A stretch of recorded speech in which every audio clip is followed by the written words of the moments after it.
G'day all you wonderful people, welcome to Adventure Together. My name's Al, Trail Name Lookout, and today, another day in the Banff Lake Louise area. This time, instead of going up the Artist Fields Parkway, we're going to go up the back route. There's a road that parallels the highway called the Bow Valley Parkway, and apparently that's where I should be looking for animals, but there's also a few attractions up there, like some waterfalls and lakes and things like that. So we're going to go along that parkway and slowly meander along that route on our way to Banff. And just outside Banff, I've got a campsite booked, and the campsite I was staying at, which isn't a campsite, it's a car park, but I had my tent there for the last 2 nights. By the way, I did end up in the tent last night and it was fine. I didn't wake up with ice on me, so it was much better than the night before. Anyway, segue. Yeah, so I have a camping spot booked up close to Banff, and if I was to park in that car park and tent there, that was $12 a night. This one, because it's close to Banff, costs an eye-watering $58 something, yeah, and change, 67, 74, something like that. Either way, closer on to $59 for a spot to put a tent. Oh my goodness. And I was complaining about West Yellowstone being 47 plus tax. Oh well, it is what it is. It's only one night. I found that cheap place for those 2 nights, so saved a bit of money there. So let's get on with the drive and hopefully see some beautiful things. I'm sure we will.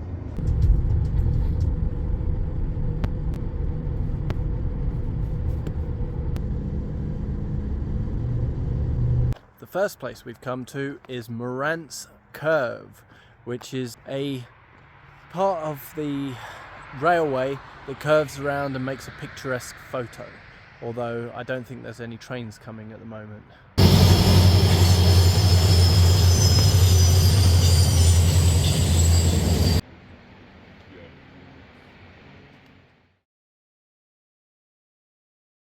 My mother really wants to go on the Canadian Rocky Mountaineer train ride. One day I hope that I can make enough money for us to go on it. It would be incredible to take her. She deserves a really nice holiday like that. Maybe next time I do a hike, that will be the fundraiser, not for charity, for my mother's retirement holiday. Next part we've come to is a viewpoint of the cliffs, the Castle Cliffs, and they look pretty magnificent.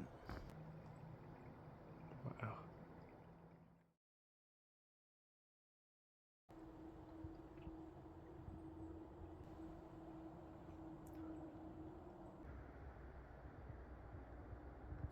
The other day when we were at the Natural Bridge, we read about the internment camps and how all the prisoners during the war went to build some of the roads in the national park.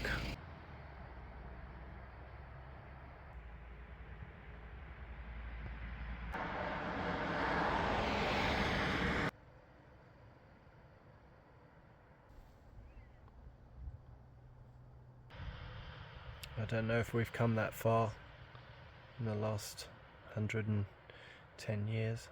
There's still a fear of the unknown. There's still a fear of others doing harm to you just because of nationality or race or whatever. It's we've got a long way to go as a species before things get good. So we have got to here. We're at Park 2. Park 1 is full, and all of this is closed. I don't know how far up it's closed, but it's closed. So we're going to have to come back the way we came, all the way past all of this stuff back to Lake Louise, and then join this road and go all the way that way. So double back, but firstly there is a little waterfall walk, so we're going to go and do that, and 22 takes us to Ink Pots, so we might see if we can join and do that last little bit and then back down. I am here, across the road, Lower Falls, Upper Falls, and then you can join that and go even further. Just like everywhere around here, it's very busy with tourists, of which I am one. I can't count myself out.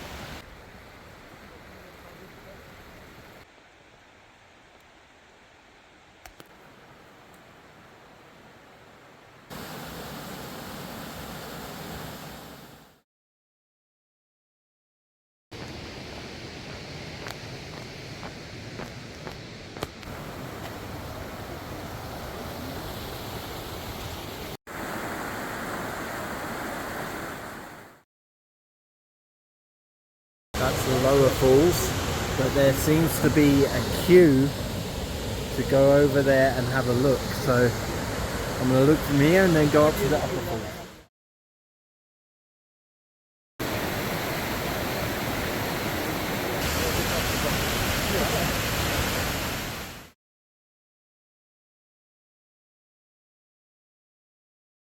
Well, here they are, the Upper Falls.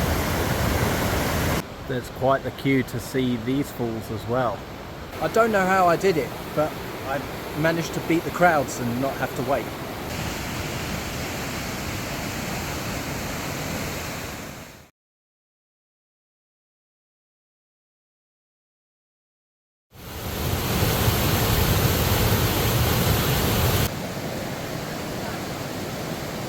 Well, that was the queue for Disneyland. I mean, Upper and Lower Johnston Falls.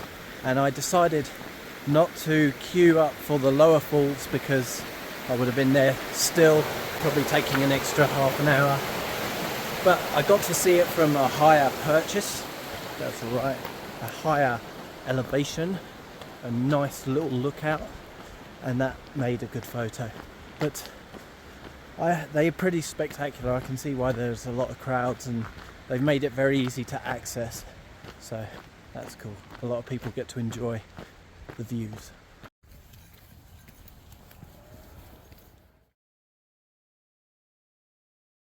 Now we're back at the car, and I am going to go back that way and then along the highway back. I'm going to go towards Banff Town Centre. I'm going to go and check out a few things around here. There's two lakes here called the Vermilion Lakes. I'd like to see those. There's I'm going to be camped at Two Jack Lake, so I get to see that this evening. Johnson Lake apparently is quite nice, and then I'm going to have a look at a few things around here. So let's go and explore. I just wanted to stop so that you could see this incredible mountain.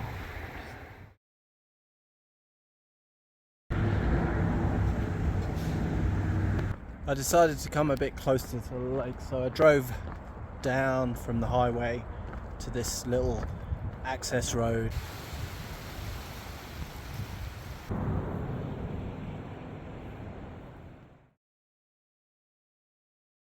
I've come to somewhere called the Hoodoo's Lookout because it looks pretty nice.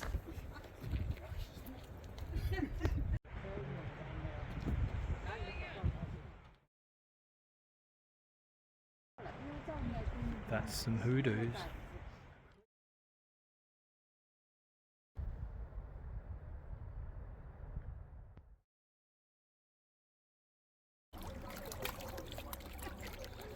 I think the last stop for the day is here, Lake Minnewanka, and it's huge. Damn, I should have brought my gear.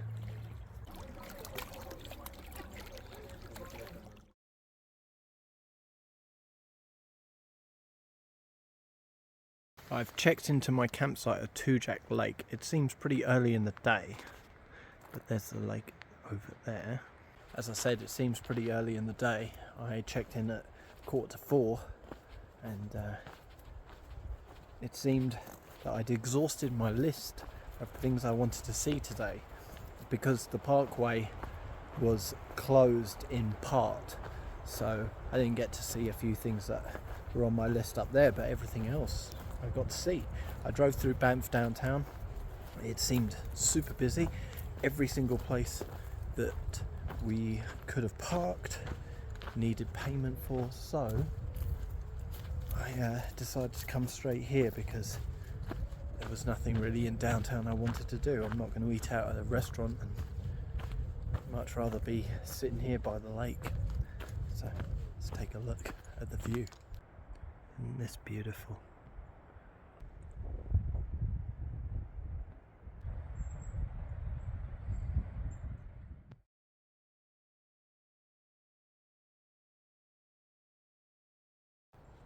There's also a fire pit next to my tent site, so we're going to have a little campfire.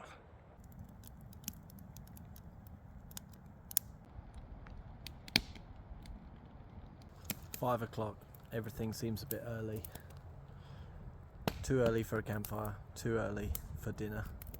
I'm going to hold off another hour and just try and keep this burning, but it's just started sprinkling rain as well. Dinner on the go. Hot marinara. The campfire is still burning away 3 hours later. Haven't touched it.